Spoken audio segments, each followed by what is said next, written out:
Hello, hello, and welcome to another episode of A Ball and a Chance. I'm your host, Angela Lewis, and today I have a very special guest, Glenn Sandifer. He is an executive, he's a sales leader, he's an author. He has a lot of experience helping leaders grow. And Glenn is one of my clients. We've been working together for years on hmm executive visibility and a hmm podcast guesting strategy of his marketing plan. So really excited that Glenn is joining me today. Glenn, how are you? How are you doing? I'm doing well, Angela. I'm doing well. Thank you for the invite and thank you for your audience for the time. I'm co-host today, by the way, audience. Co-host I knew Glenn. that was coming. I hmm knew that was coming. Today's going to be such a fun conversation. We've had so many conversations off the mm record, so this one's going to be great. And we're in the month of June. I figured we'd start here.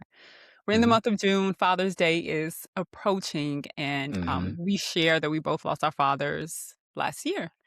hmm So both of us had a lot of important sports moments with our dad. So wanted to hmm dive in about how sport has impacted your family and the hmm experiences you had with your dad through sport. I'll share some of the same, and then we'll keep going into this We'll conversation. keep going. We'll volley it back and forth. Okay. Yeah. So for my like you said, so I think I'm on record with my audience as well. My father went on to be with the Lord in February of last year after a 3-year cancer battle. So we were happy to have the celebration of life last March. So this will be the second Father's Day without him. And as you know, and as most who've gone through this know, you never go a day without thinking about your family member that has passed. In particular, if we're fortunate enough to have our fathers in our life, our entire life, our dads. But sport impacted our life in a number of ways. I will say this: my dad and I. A lot of people think my dad and I bonded over sports. I was actually in the Boy Scouts, and he was actually the troop leader. He was the assistant leader, den leader, and then he became the troop leader. And then when I transitioned out of Boy Scouts, he became the assistant coach in baseball and then basketball. And so basketball was ultimately where we shared a love. There was two things that he would always say to me: follow your shot, and he was like, if you can do nothing else, you can grab a rebound. So if So you can follow your shot and grab a rebound and get another possession, you will be valuable to any team. So he shared a lot of that. And we've, over the years, we had a number of events. When WrestleMania was in Indianapolis, he surprised me with tickets. This was back in the day, to your audience, where you actually had to go to a Marsh or a Kroger, which is a grocery store or a gas station. And Ticketmaster was a link and a telephone that they had to call in and print off tickets. And so he surprised me with that in April that year. So it was great. But we've attended and we had attended a number of Pacer games, Colts games, Purdue basketball, IU basketball, even though he was a Purdue grad. And sports was just a big part of our life. As we looked at the last year of his life, I found myself being really intentional about trying to reconnect through those initial memories of just sport. Last year the Pacers went on their run. They would be champions if Halliburton didn't blow up his knee after he went off for 12 points. He was going to go for 40, get Finals MVP. But I'm not here to talk about that last year. That's last year. So he wasn't able to experience that run with us after being a Pacer fan the majority of all of my life. But yeah, we did attend the finals in 2000.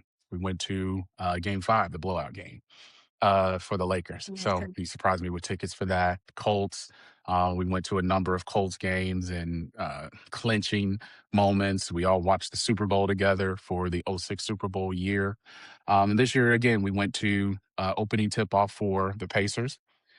We watched a couple of the IU football games together as IU went on their 16-0 run to national championship for this year. And then Colts. We saw the Colts get demolished by Detroit at Lucas Oil Stadium last November. And at that point, it was funny because he was not because he was sick, but he was sick. And he said, I'm ready to go. If they're going to play like this, I'm going home. I was like, okay. And y'all left. So we left the game. We left the game, but he had an extreme passion about sports. And it really came because he was an athlete himself. So he graduated from Gary Roosevelt High School in Gary, Indiana. He was a champion. He had a scholarship to Purdue University on wrestling, not professional wrestling like I like WWE, but real wrestling. And he got injured as he prepared for his freshman year, and so he had to forego that scholarship. But he was able to convert that to an academic scholarship. And he became an engineer, and then the rest is history.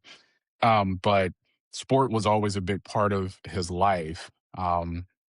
And anytime he would meet with my friends, whether I was on internship in South Florida, New York, Atlanta, California, he would come and he would want to regale of stories of basketball championships, games that I lost, the fact that they knew I wasn't going to make it in baseball when I was 7 and I was doing Michael Jackson dances in the outfield. He loved to do that. And then he actually wrestled Muhammad Ali. What? Mhm. What? He We showed wrestled pictures at Muhammad the funeral. Ali? We showed pictures at the funeral. There were pictures, and there were people that were still alive that were there. Muhammad Ali came my father's senior year at Roosevelt High School, and he did a speech, and he said, "I wanna see the baddest person that y'all got right now, and I'm gonna take them down." So, my dad was he was shy. He was not like me where I'm just loud. She was like, so he kind of walked up there and hemmed and hawed, and they was like, okay, I heard you a champion. I heard that you beat everybody. We'll see if you can take on the greatest. So they get out to the wrestling mat. My dad puts him in a headlock, and then the bodyguards come on, converge right there on my dad. And he's got him in a headlock and he won't let him out. He's like, okay, okay, okay, okay, okay. He's like, boy, I was about to take you out because I'm the greatest of all time. And then there's a picture where they're doing that. And then there were pictures actually in his yearbook because he graduated when that was 75. So there were picture in his yearbook of That's that entire incredible. scene, how it unfolded. Yeah.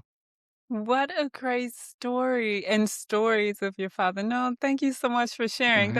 He put Muhammad Ali in a headlock. He's one of the few people who could probably Yeah. have that memory because that doesn't seem like Muhammad it Ali happened didn't too even get in often. the headlock when he was in wrestling, when he did WrestleMania. So yeah, he got him in the headlock. That's incredible. Mhm. That's so incredible. It just shows the how sport can connect you to people in places that you never could really imagine happening, and the Yeah. doors that can open. Now that's really special. All of it, all of it. I think sports has such joy. There's so much joy in like Hmm. arenas and being in the energy of sport and sharing that experience. Hmm. That's special. Um, Yeah, and it's there are jokes that are online about how men are faithful because we keep the same barber and we watch the same sports team for 50 years. Our barber's got Parkinson's and still cutting, but we still go. But it's also true because I mean I live in Tennessee. I'm not cheering for the Titans, and it's all Colts. It's Colts over. It's Indiana overall. Colts over Titans, and as long as we beat the Titans every year, the Titans can win every other game. I don't care. Don't care. You got just to win like the that. Super Bowl, but you got to lose those 2 games in division to us, and I'm happy. So yeah, and it's fun, when you go to like being a Colts fan in Tennessee. It is that there is a connective tissue where we are NFL fans. We want our division to succeed, but really, that all goes out the window when it becomes Colts versus Titans. So, but it's a good connective tissue, and you can have a healthy banter and Mhm. go back and forth. So, but you're Yeah. happy right now because of this recording. Your team's in the finals. I am. I am. The Knicks, of course, I Mm-hmm. am. I'm rooting for the Knicks. I'm rooting heavily Mm, for the Knicks. Although I'm in Dallas and I'm in Texas, right? And I want Wemby to do well in the finals, but definitely want the Knicks to win because I have some friends in New York and who work for the Knicks, and I was mm. there outside of Madison Square Garden. I think it was the first round of the playoffs against Atlanta. Atlanta. Mm-hmm. And so I was up there speaking at NYU, and it just so happened to be the same night that they were playing Atlanta. So I went Mm-hmm. to Madison Square Garden outside to be a part of the watch party, and it was bananas. This is first Mm-hmm. round. And then there's this organization called the Hoop Bus, and it's this Mm-hmm. bus that has a hoop on the front and the back. And their goal is to spread love through basketball. So the bus pulls up Mm-hmm. at different locations and people are just outside hooping. So I go Mm. and find the hoop bus because they were doing a watch party. And the bus was about to leave because I got there super late. My friend and I got there Mm, super late, and they told us about this event that was happening the next day at a school in Coney Island. So I go down to the mhm, school in Coney Island, Glenn, and it's all these kids, teachers, principals just out there hooping. They had mm, music on, there were snacks for the kids. There's a young woman who I interviewed named Jazz mhm, Ducker, and she has an organization called Bright Beautiful Ballers. It's a after school in school program, mhm, and the hoop bus came to do a program for her and her girls and mhm, then some other students at the school. So it was incredible to be in New York. So that's why I'm rooting for New York tonight. mhm. As of this recording, is game 1, and so I feel pretty good about it. It's gonna be a great, great game tonight. I'm happy for you. Thank you. Thank you. I mean, everybody And know I'm on record on my own shows. It's like, of course the Knicks went to the finals. The Pacers weren't there to well, knock them out. for the record, I used to be a huge Reggie Miller fan. Huge. I used to be in Indiana. Okay, Chicago Bulls because I'm from St. Louis. But right after the Bulls, Indiana. No, And which I right. don't understand because the Cardinals and the Cubs fans don't like each other. All of my family from St. Louis, they're all Bulls fans because most of their parents were from Chicago and then they migrated to St. Mhm. Louis. But I'm like, no, I was like, how are you a Bulls fan? But then when I moved here to Tennessee, I realized predating the Memphis Grizzlies, everyone was a Bulls fan Yeah. because the Bulls was what they watched in the 90s. So And there were that's fine. That's a really great point. There weren't every team wasn't on TV. Mm-mm, There were very mm-mm, few channels back then, and you mm, only had access to so many teams, and the Bulls, of course, had a lot of eyeballs watching, so a mhm, lot of Bulls fans, especially particularly in the Midwest. mhm. But Indiana, I have love for Indiana. I have a brother in Indiana, so Indiana. Indiana's great. The franchise is on the right path, but we were robbed last year, but whatever. Have you been to the Larry Bird Museum in Terre No, Haute? It's so I cool. haven't. I don't go to Terre Haute. I mean, you're just passing through if you drive. I Well, first of understand. all, he's not from Terre Haute. So I know why they have it in Terre Haute because Indiana Indiana State is State. there. Yes. He's a Sycamore. He Yes. doesn't, even though he started with Bobby Knight and IU, but he doesn't recognize, that didn't happen. That's a Mm. multiverse that didn't Yeah. exist. No, So we don't count that. he is a Sycamore. And no, I haven't been. I actually have not been to Terre Haute, but now you're giving me reason to go because there's an Oscar Robertson museum. Where? um, it's connected to Crispus Attucks Middle School. It's a small little thing in Indianapolis. The Really? big O, yeah, he went to Crispus Attucks. I'll have to go there. I didn't know that. I Mhm, love sports museums. They're my favorite type of mhm, museum, as mhm. you can imagine. They're my favorite type. Um, I wanna chat a little bit about my dad for a moment. Okay, go ahead. We had these rituals. One was the Super Bowl party. You mentioned Super Bowl. My dad and I would have a Super Bowl party, and it would just be like my dad and I. Mhm. And we That's would it. But for the record, that's a gathering. That's two people meeting up. But okay, That's not a party? no, I think it's a party has like 7 people. Well, there were people on TV, so they counted. There were a part It wouldn't have happened without This them. is your show, your story. You and your dad had a Super Bowl party. Yes. Annually, we would watch the Super Bowl and eat mozzarella stick, like all the junk food. Then we both fought because my dad passed at 85, and Mhm, so, I mean, into his 70s, he was still an older person. mhm. So we would fall Yes. asleep before halftime. You get up at Mhm, halftime because the games are super late. Then mhm. we watch halftime and then try to make it through the rest of the game, but Did that he was a lot of watch the fun. Super Bowl halftime show? That's the question. Rarely. We didn't always make we did not always make it, but it was something we looked forward to in the last year of his life. We had it at, he was in a long-term care, and we ordered Mhm. pizza, and we watched the whole show, and we had pizza and wings and shared it with the other, people who were there as well, and No. he really enjoyed it, and then I would get him hats from everywhere I traveled, especially, like, Okay. sports hats, and he Mhm. loved those. He has a tons of hats that I kept those. I didn't keep a lot, but I definitely kept those You gotta hats. keep the hats. Yeah, hats What are we can do, we can put them up as a backdrop for you, like, I right I behind you. Mhm. I'm going to do that. Yeah, Thank just you. and let me because I know how you are, just get a pegboard. That way you can remove it, and then you can remove the hats as you want. So Thank put it you. right behind you. I was gonna put holes in Because it. as a union, you're not gonna commit to tearing holes in the wall, so No, no, thank you. Thank you for that, for that, because I definitely needed help on that. But yeah, sports was huge. We would sit and watch everything, and I remember when Dad started to watch women's basketball. This was Mm, huge.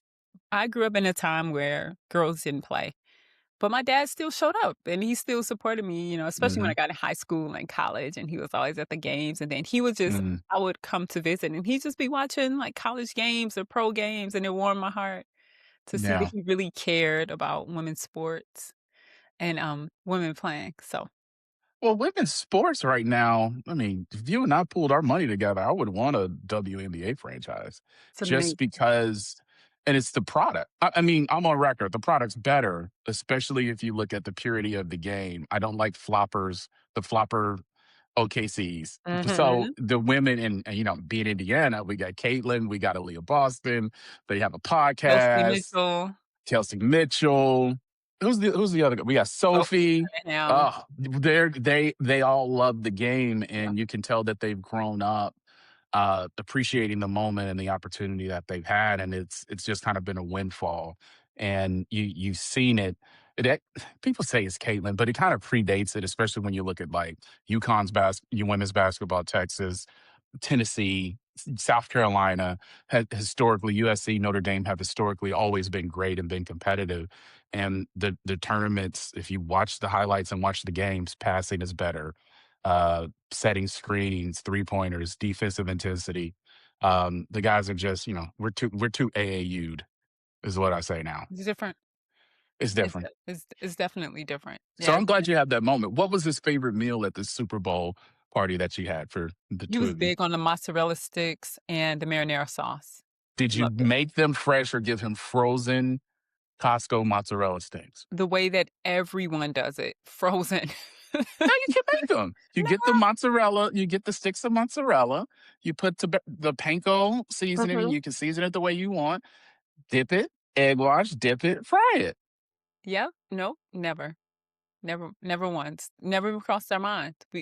Nope, No, because it was like, there's a bag right there. Let's just put it in the in the oven and, oven. and go. That's it, and it was delicious. We loved it. Oh no, that's good. Absolutely. Well, no, I mean, Absolutely love it. it's a great memory to have of your father because I mean the Super Bowl is a big, it's a global event now, but it's a big Mhm, American event. I mean, I think most of the people that are listening will have some moment where something happened with the Super Bowl with their family, with their parent or mom or dad in particular. for Um, sure. yeah. It's a So I'm gathering glad you guys had that. of people, and they party together. So, let's dive into your background. Let's Oh, talk about why you decided to work with me. Like, how did this even come about, and because how's that? you were spamming me with inbound calls with robo dials. No, that wasn't even it. That's something I would do with my business, but that wasn't it. So how did we work together? Is that the question I'm Yes, answering? yes. How did this come about? And tell us about your work, and why did you think it was important for us to even work together? That's kind of where we're getting at, like, about Okay, your why work was and it important? So the yeah. story, okay. So why was it important? So how is pretty interesting. So I'm an executive. I've been fortunate enough to lead in the security space the previous 10 years. Prior to that, I had another 10-year career. And prior to that, I had another 5-year career. I pivoted 4 times professionally. And this most recent pivot was probably the most successful. 2019, I had a consulting practice. My wife was pregnant. We had our son. I was consulting. I had a number of clients that were taking my time 80 hours a week. My wife came to me in the hallway and said, "Hey, you need to figure this out because you're doing 80 hours a week. We got a baby now." And I'm like, "That is fair." So Lord works in mysterious ways. Next day, I got a phone call from a recruiter. The recruiter ended up going down their process and getting me in front of a gentleman. He knows his name, Kyle Gordon, big sports fan from Buffalo market. And he said, "I need you to come and build this for me. So close down your practice. I'll give you till the end of the year to get out your clients and come work with me and build something that's going to be lasting." So I left, closed up my practice, and then I went back into full time work for what was at that time Stanley. And what I learned from Stanley is that there were all these opportunities to speak, all these opportunities to panel, and everybody had a book. And so I had a sales book that was awful, but I thought it was the best thing. And so I tried to put it together, let a couple of people put their eyes on it. They were like, "That's not good." What we were talking about from trade shows from 2010 to about 2020, we would get together and everyone was struggling with relationships. We're sitting there at the bar talking about relationships. I was like, "Oh, I probably need to finish my relationship book." So all of that's happening. I'm going back to corporate America. My son is, I'm back in corporate America. I have a book. The book is complete. Then the world shuts down and the red pill happens. And I said, I do not want to be confused with a red pillar named The Godfather. So I said, let me hold off on my book. So I held my book for 2 years and began shopping it to local publishers here in Nashville. And they all said, this book is 235 pages. No one wants to read this. You need to break it up into smaller books, which is what I did. I came out with part one in 2022 and part two in 2023. And we'll be releasing part three to get out of the dating series here soon. And what I found was I had this book and I had these publishers that were denying it. And then I had marketing people telling me, you know what you need to do is go build an audience. I was like, do what now? You need to go on YouTube, like all the other people, create a channel, build an audience, create a following, and you need to go on podcasts. So I had a podcast booker. That podcast booker, along with the marketing, along with doing all the things, was not very good. And then I came into contact with Angela because she was in partnership with another organization at the time. They were going to get me placed to speak at conferences as conferences started to open back up with the world. And so we just decided that that wasn't the best path forward. The best path forward was going to be doing the podcasting. And so Angela's you've been booking podcasts for me, 23, 24, right? 23, Yes. 24. And then you broke up with me. You left Yep. me. 25 dad. I know we Was had it dad's issue. There was we no did it. podcasting. 25 was We're dad. already on record. Yes. But she did break up, y'all. She's just like, I just can't do this no more. I It was can't. one of those, which we're gonna talk about. We're gonna get into the dating Oh book. Lord. Um, and so we've been doing 2, 3 podcasts a month on average.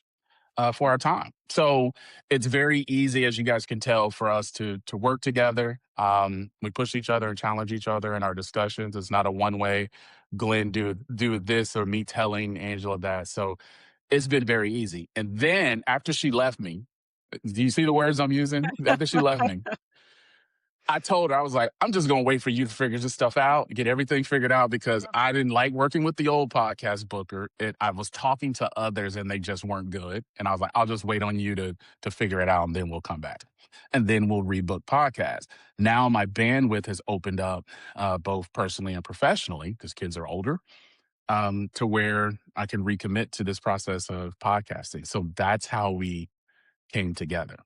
Yes. Thank you for the in-depth reminder of how this all worked out. And it's Mm-hmm. working. And it's It's working. working. You're It's out here. working. If you Google Glenn Sandifer, you're gonna It's everywhere. get a lot of information. Now, thank you for sharing how you went from sales leader to Mm-hmm. a book about relationships because Mm-hmm. everyone is working on that. A lot of people are working on that. Tell us your premise, tell us the names of your books and Okay. The your premise is y'all need to stay single because everybody's too selfish.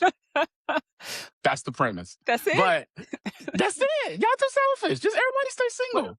What do you mean by we are too selfish? What I'm is not too selfish. but how do you know you're selfish? How do you know you're selfish? How do you know if you're selfish? Okay. Or Then we're if talking there's about an dads and issue in mom. the Ask your dad, ask your mama. If they're not around, ask your sister or your brother. If they're not around, ask your ex. Do an exit interview with your last ex. It's been a year. we If don't the talk with them anymore. toxicity is worn off. You guys are humans and adults. Hey, I just wanted to I didn't say meet with them, do a Zoom. Hey, just wanted to get a sense kind of what happened. And now that you guys are not trying to be intimate, he'll be honest. Oh man, well, it was like this. You're just doing this and it was too much. And then he'll just be like, man, this has been really free. Thank you.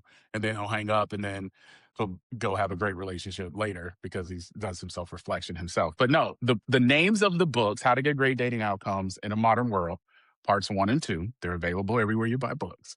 But the premise of the book is that the relationship outcome that you want is 100% within your control. You have to just be willing to do the work. The work is know who you are, what you want, what you qualify for, and with who you qualify for, know what they want from you. Why I say people are too selfish and not serious about the relationship. Most people have an idea of who they are and have an idea of what they want. They struggle at knowing what they qualify for. And because they struggle at knowing what they qualify for, they can never deliver what the person they qualify for wants for them. Well, let's Because unpack qualify mm, because that term, I can triggers, see how a few triggers. people may say, what do you mean? What do you mean by that?" They'll just want clarification. No, they don't. They want to be right. See? Because that's a selfish trait. You want, wait a minute, I need clarification. No, you want to be right. So since you Just want to want be right, People want to just be right. understand what qualify means. Qualify for it. It's for the In people. my book, I talk about it. So I'm good, but I don't qualify for Rihanna Why is that? because I'm not a celeb. She's only going to date a celebrity. Okay, So I'm not a celebrity. I'm not worth a half $1 billion, let alone a billion. And I don't have the upbringing she had on the islands and then transition over here. And I'm not aware of that life of being in entertainment. I would not qualify for Rihanna. Most men are not going to qualify for Rihanna. Her and ASAP were friends first. And ASAP's the one person in the world that was able to tell her about herself. So it's no wonder they have a family together. Qualify. got it. I don't qualify for that. What most people hear, in particular women, is you trying to tell me I don't deserve? I didn't say deserve. Where did you hear deserve? Well, I mean, we just know the differences between men and women. We know that you heard deserve. And since you heard it, we got to talk about what I heard. So it's fine.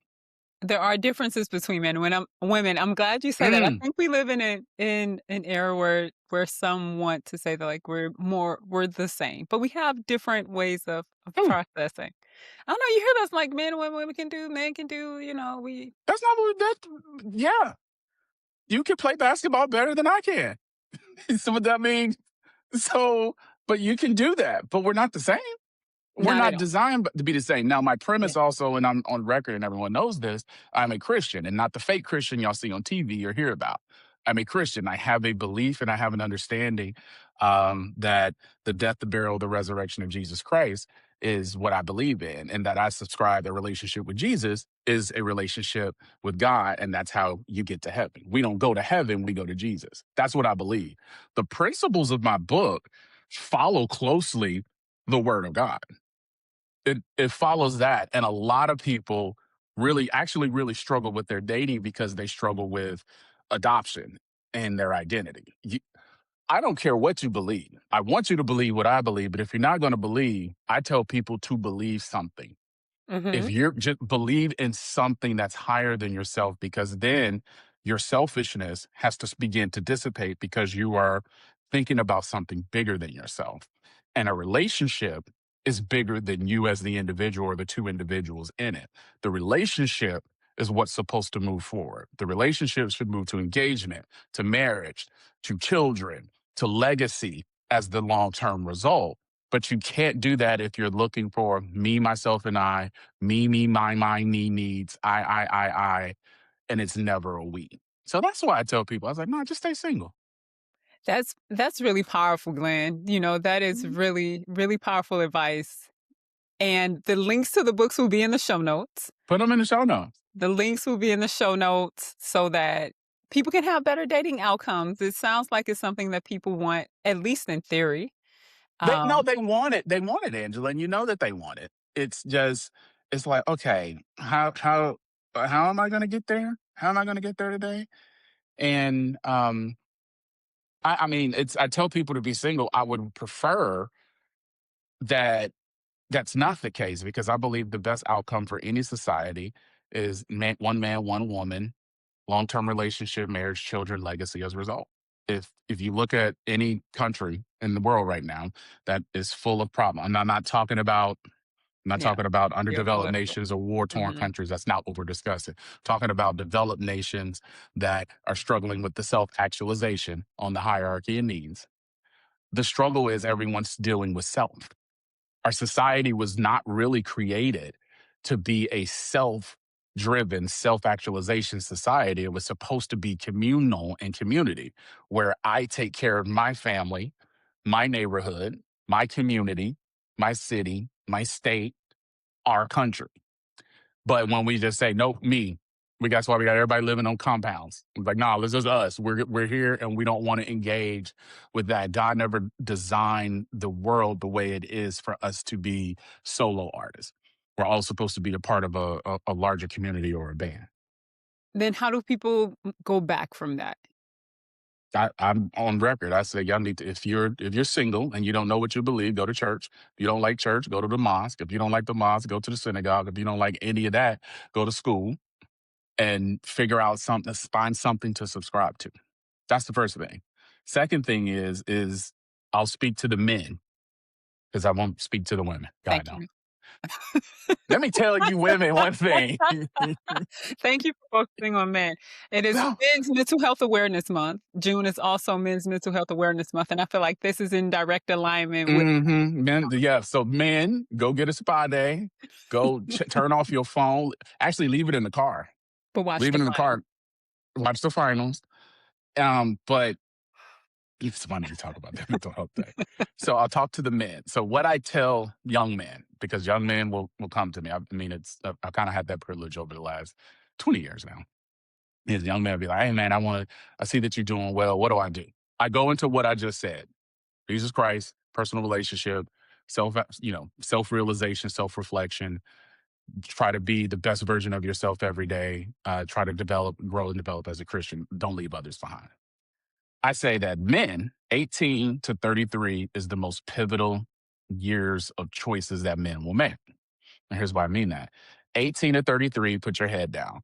You need to find a high value skill that will serve you for the rest of your life until you're about 60, 55, 60. And in order to do that, you have to cut off, we'll say corn, have to cut off video games. You have to cut off toxic friendships and relationships that no longer serve you. You have to go to a university. You have to go to class. You have to work. You have to have some grit. And when you graduate, your 20s are going to suck. They're supposed to for men. And the reason that they are is you're supposed to build character and you're supposed to build some grit about you that helps usher you through. And as you look at that 15-year period, by the time you get to 30, you may get your first promotion. By the time you're 33, you may begin managing teams. Now, some people can do it. And you start looking at first responders, military, and you start looking at people who go into the medical field, people who go into the trades, they get more opportunities sooner. But any of those things are better than what we see now, where we have 28-year-olds who are aimless because they haven't committed themselves 10 years ago to get a high value skill that will serve them the rest of their life. The reason that that's important, and now I talk to the ladies, you're at homecoming and you see a 33-year-old man who's been taking care of himself from a faith standpoint, fitness, his money's together, don't have a bunch of babies. You gonna act different around him at homecoming.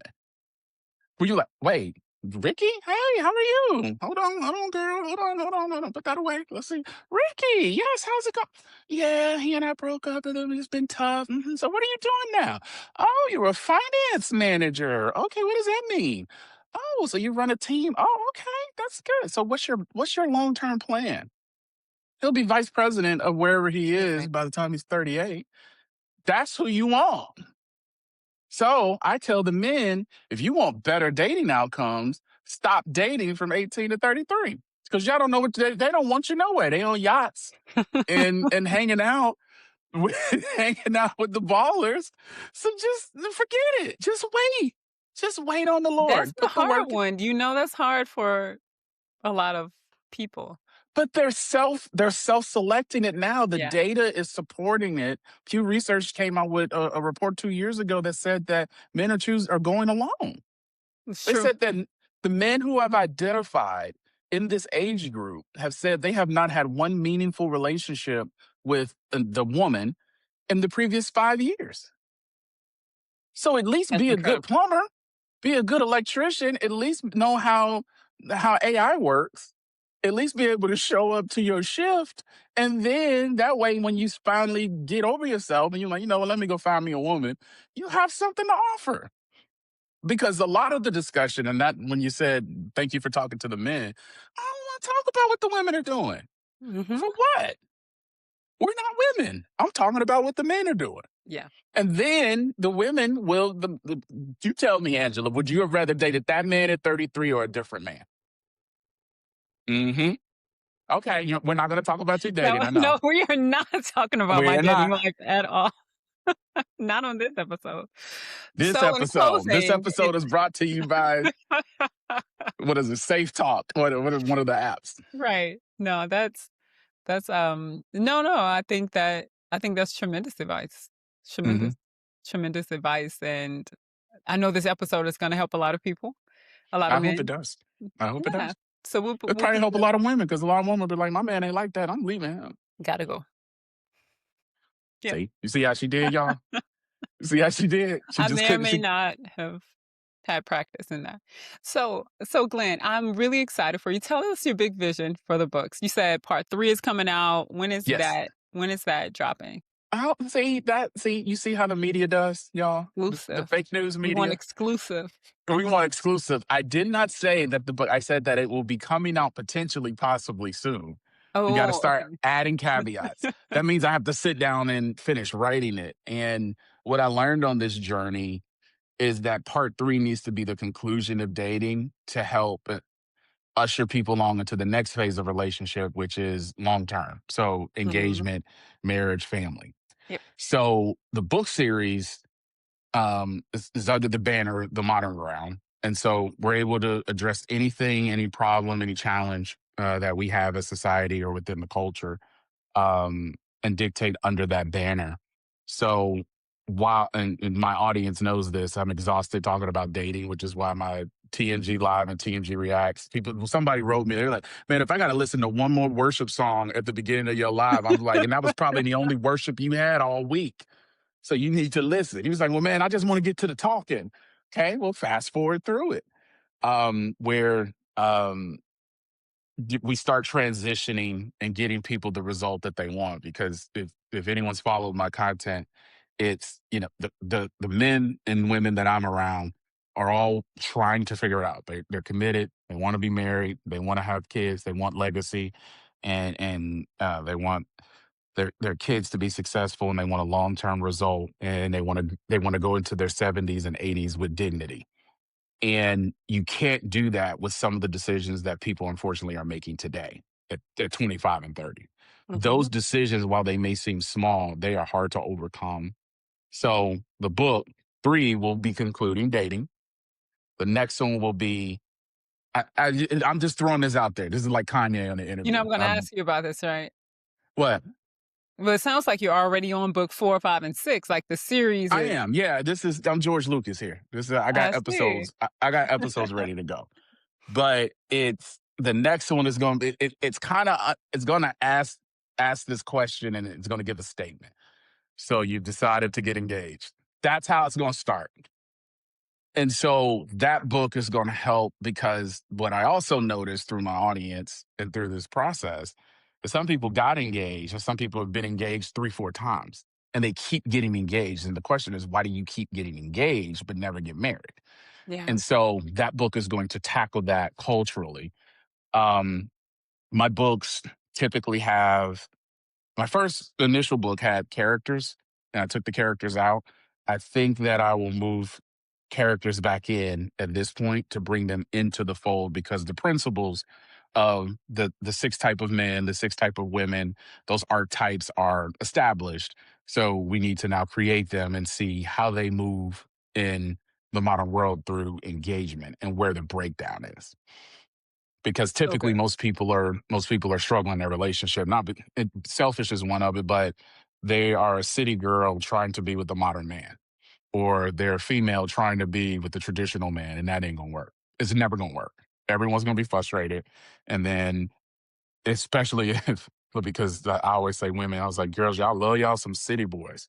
Y'all love a city boy. And you keep getting 4 city boys. And so every man is a city boy. And then you come up against a modern man, which you really want.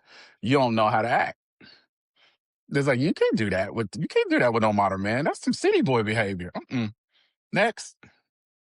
Yeah, this is So good. No, this this is is what I really want. good. Mhm. This is good. I'm excited to see how it continues to unfold. It's going to And continue to unfold. Yes. yeah, it will. It continues to unfold as life continues to unfold. Yes. I need a consultation. Okay, so anyway, this is no, Glenn, this has been so much fun. It's I think one of the beautiful parts of your story and how you came to your books is that you noticed a trend that was happening in the people who are in your circle. And you're Mhm. obviously married with a family, and people are like, "Hey, like, how do you make it work?" I remember being a young professional and asking my colleagues, like, "How do you get to 20 years?" So all the Mhm. times, it's not always like this big idea or what you're called to do may not be the job. It may actually be the influence that you have on the Instance. people around you. It's not Mhm. always the work. You just don't know where God places you and how you can impact them beyond the day to day for your company. So I think it's beautiful that you and your wife have, because I know she does. You all do this work in your community, in Mhm. your church as well. So it's bigger than you and the books. She's a part of it all, and so I think that's absolutely beautiful. If Yes. people are intrigued, how can they reach you They're and where not can they intrigued. They're not intrigued. there are They hung up. They hung up when I said you women. They it's click. it's summertime, people are back in the game, like, They're back. people they're It's too back in the late. Oh, that's an episode right there. Oh, summertime is too late. I don't know, I don't Rooftop, you rooftop and sunbathing now? That's hookup culture. That's not long term relationship. No, the you fall, make I don't you know. make a choice after the Super Bowl. Make a choice after the Super Bowl. I'm gonna give this because Okay. you about to close. I know she's about to close, as we say in the church. So after the Super Bowl, you meet somebody. Valentine's Day's passed. You gotta No get past pressure. Valentine's Day. No, it's no pressure Yeah, because she don't want to men. I'm gonna talk to the men. She don't really want to hang out with you on Valentine's Day. She don't know you like that. She has a Galentine's thing already planned anyway. already. Your first outing is gonna be your soft launch is gonna be St. Patrick's Day. In So March. then you have a soft launch. You get to do some day drinking. If you do that, you get to know each other, rooftop, wherever your city is. And it's like, okay, we can see what this is. Then you start looking at the calendar. You got, okay, April. I got, if you're in college, men, spring break. But if you're older, it's like, okay, we got the spring. Let me do a spring quick vacation. You may do like a weekend getaway. Then you have Cinco de Mayo. Then you start having the Mother's Day, the Father's Day, the graduation. So you have about a 90-day window to determine how serious are we going to be. And then there's no pressure if you end things by Mother's Day, ladies. So then you can be on the rooftop and sunbathing in Miami, and like my cousin was in St. Martin. You good. But if you That's the wait whole until now, schedule. this Too late. June, Game over. June, July, too late. Mm-mm. Glenn, we gonna put those links to the books in the show notes TMGbookseries.com. and the links to your social so people can go back and listen. TMG Book Series on all platforms. All platforms. Yeah. So, Hmm. Glenn, thank you so much. I'm excited to continue to help you get this word out there and Yes. help some people. And yeah, I'm excited. Thank you all again for listening to A Ball and a Chance. I'm so glad we could share those really special moments about our fathers at the Hmm. beginning of the show, and more good things to come. So, have a great Yes. day. Thank you.